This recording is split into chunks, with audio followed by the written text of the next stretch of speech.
Welcome to This Explainer. Today, we're diving into a genuinely challenging look at our own hearts. Have you ever wondered why it is just so incredibly hard to be kind to people who constantly annoy you or who fundamentally disagree with you?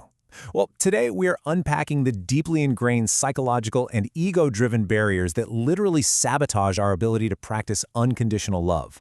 We're looking at a concept known as the ladder of virtue, and we're zoning in right on the absolute highest rung, agape. Now, to be clear, this isn't about those warm, fuzzy feelings of romance or friendship. No, this is about taking a really honest look at the hardwired reflexes we all share. Our biological cravings, our desperate need for comfort, our deep-seated pride, and seeing exactly how those reflexes block us from true, costly sacrifice. So, here is our roadmap for today.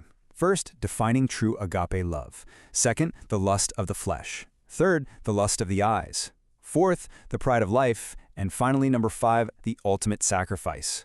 We're going to start with a strict baseline definition, diagnose 3 core barriers drawn from ancient wisdom, and conclude with a really profound choice we all face out in the real world. All right, section 1, defining true agape love, the baseline of spiritual health.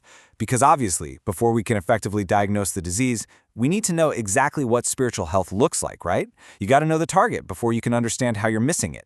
Let's dive right into this baseline. Agape love is the absolute highest virtue. But here is the crucial point to remember. It is not a mood, and it's certainly not a warm, fuzzy feeling.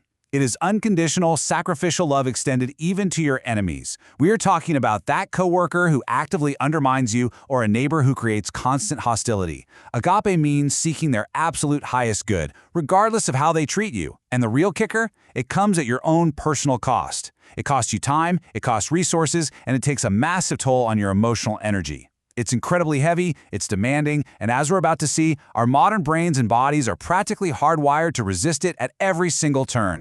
Moving on to section 2, the lust of the flesh, internal, biological, and comfort barriers.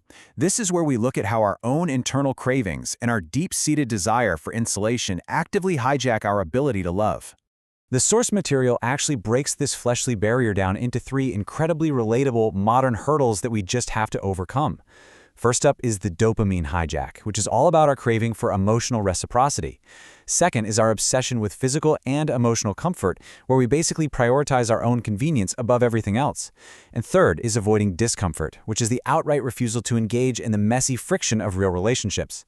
Let's look a little closer at how these actually play out in our day-to-day lives. Listen to this ancient text, because it brilliantly highlights what we now understand as the dopamine hijack. It asks, if you love those who love you, what credit is that to you? Even sinners love those who love them. Think about this in our modern context for a second. Our capacity for sacrificial love is often completely held hostage by an addictive craving for immediate reciprocity. When we do a good deed, we subconsciously expect a thank you text, a like on social media, or just an instant hit of gratitude. When we only extend kindness to those who instantly validate us, well, we aren't actually practicing agape. We're really just feeding our own neurological reward system. Notice the really profound contrast here. On one side, we have the cheap high of safe, transactional affection. This is conditional love, designed entirely for immediate validation. But on the other side, we have the exhausting, heavy reality of Christ-like sacrifice. When agape requires you to bless someone who completely ignores you, you often experience a deep internal panic. So to self-medicate that discomfort, it is just so easy to retreat back into safe, transactional relationships that feed the ego. We instinctively trade the raw, costly friction of true sacrifice for the easy safety of mutual validation. This craving for comfort also leads us to treat our lives, our time, and our resources like a private fortress. We build these incredibly comfortable lifestyles that effectively numb our pity. But true agape? That requires leaving the fortress. Like the famous story of the Good Samaritan bandaging a bleeding man on the side of the road, it means intentionally stepping into the trenches. It means entering the bloody, unpredictable trauma of others, rather than just staying locked away in the soft, comfortable anesthesia of safe isolation. So the source forces us to pause right here and ask an incredibly exposing diagnostic question.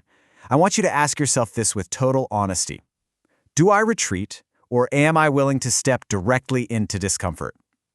When you see an exhausting, costly need right in front of you, when someone's broken reality demands intense emotional energy, do you protect your assets and emotional reserves, or do you break open your life to actually love them in truth? It is a huge challenge to our modern obsession with setting boundaries and prioritizing convenience. Let's shift outward now to Section 3, the lust of the eyes, perceptual and optical barriers. Essentially, this explores how we evaluate the worth of our love based on its visual return on investment and the public applause it gathers. This quote from the source material hits incredibly hard today. It warns, "So when you give to the needy, do not announce it with trumpets, as the hypocrites do, to be honored by others." This perfectly captures the lust of the eyes, which reduces the wholly unseen work of agape into a calculated public exhibition. In our modern vocabulary, we call this virtue signaling. We want to be seen being good. We want to secure our social status and carefully curate a reputation for compassion rather than actually doing the quiet, unglamorous work of loving people.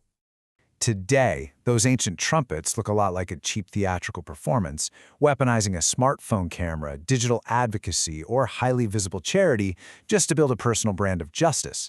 But the true standard is quiet, hidden work behind closed doors. The logic here is unavoidable. Evaluating our love by how productive or appealing it looks to an audience entirely blinds us to the hidden, supernatural reality of grace. Think about it. If serving a toxic person makes us look foolish, our optical filter tells us to withhold that grace, purely because it doesn't play well to the crowd. So ask yourself this exposing question. Am I staging my kindness, or am I willing to sacrifice in complete secrecy? Are you intoxicated by the visual feedback of public honor? Are you just performing empathy to look like a saint to your followers? Or are you doing the grueling work when absolutely no one is watching? The text suggests that relying on public feedback means you are willingly trading an eternal, quiet reward for the cheap, fleeting intoxication of human applause. We now arrive at Section 4, the pride of life, ego, autonomy, and superiority.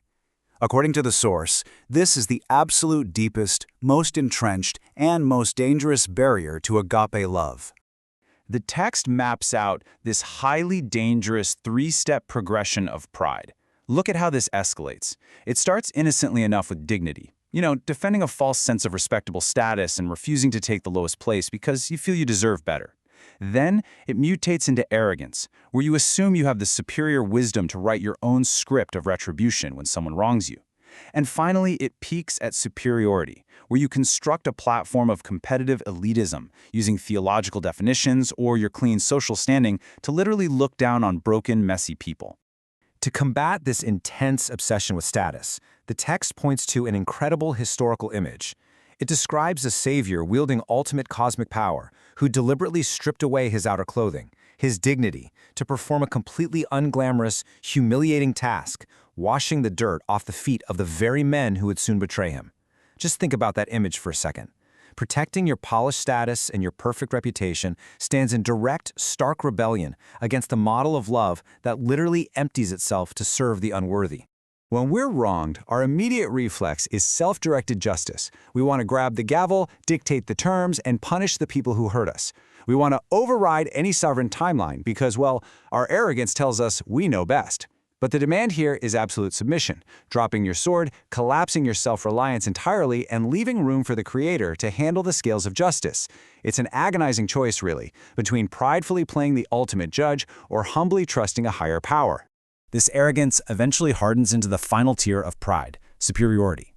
Ultimately, pride turns the raw call to mercy into an elitist, academic debate. It's like the ancient expert in the law who tried to technically define who is my neighbor, just to justify himself. We use social stratification to bypass reality. We retreat into theories and definitions because we don't actually want to be a neighbor. We want to maintain a higher rank than those who are bleeding in the dirt. But genuine truth? That requires self-emptying mercy that gets right down in the mud with them. Which brings us to a final diagnostic check of the ego. When faced with a deeply difficult person, what is your immediate reflex? Do you withdraw into self-importance and stubbornly defend your dignity? Or do you drop your defenses, strip away your entitlement, and actually humble yourself to serve? That is where the rubber meets the road, folks. If we cannot shed our ego, agape love is entirely impossible. And that brings us to Section 5, the ultimate sacrifice, choosing raw mercy over elitism. We've mapped out the biological dopamine hijacks, the optical illusions of public charity, and the deep-seated arrogance of our own egos. So how do we actually overcome these formidable barriers of flesh, eyes, and pride when we walk out our front door today?